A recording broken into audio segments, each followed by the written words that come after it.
ములుగు జిల్లాలో మంత్రి పొంగులేటి శ్రీనివాసరెడ్డి పర్యటించారు. వాజేడు మండలం టేకులగూడెం గ్రామంలో ఇందిరమ్మ ఇళ్ల నిర్మాణ పనులకు మంత్రి భూమి పూజ చేశారు. పేదవారి ఇంటి కల ఇందిరమ్మ రాజ్యంలో సాధ్యమన్నారు. వారి కల సాకారం కోసం ప్రభుత్వం కృషి చేస్తుందని అన్నారు. తెలంగాణ ఛత్తీస్గఢ్ సరిహద్దు నక్సల్స్ ప్రభావిత ప్రాంతంలో మంత్రి పర్యటన నేపథ్యంలో పోలీసులు కట్టుదిట్టమైన భద్రత ఏర్పాట్లు చేశారు.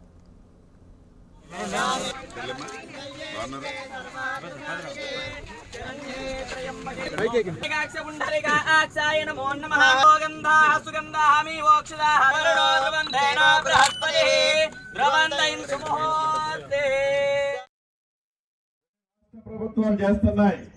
పేదోడు ఇల్లు ఇస్తే లక్షన్నర ఇచ్చేసి చేతులు దుడుపుకుంటున్నాయి. కేంద్రంలో అధికారం ఉన్న పార్టీ ఉన్న రాష్ట్రాలు కూడా కొన్ని ఉన్నాయి. మన పక్కనే ఛత్తీస్గఢ్ ఉంటది. అక్కడ కూడా ఇచ్చేది 1,25,000 ఇస్తారు. కానీ ఈ 1,25,000 ఇస్తే ఆ పేదవాడు ఇల్లు పూర్తి చేసుకోలేడు, మళ్ళీ అప్పుల పాలు అవుతాడు.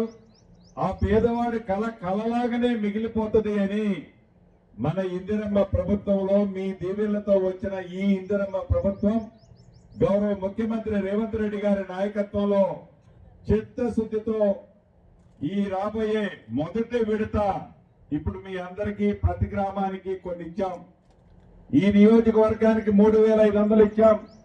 రాష్ట్ర వ్యాప్తంగా 4.5 లక్షలు మొదటి విడత కట్టాలని సుమారు 22,000 కోట్ల రూపాయలతో 22,000 కోట్ల రూపాయలతో ప్రతి ఇంటికి 5 లక్షల రూపాయలు ఆడబిడ్డ పేరుతో శాంక్షన్ చేసి ఇల్లు ఇచ్చే కార్యక్రమం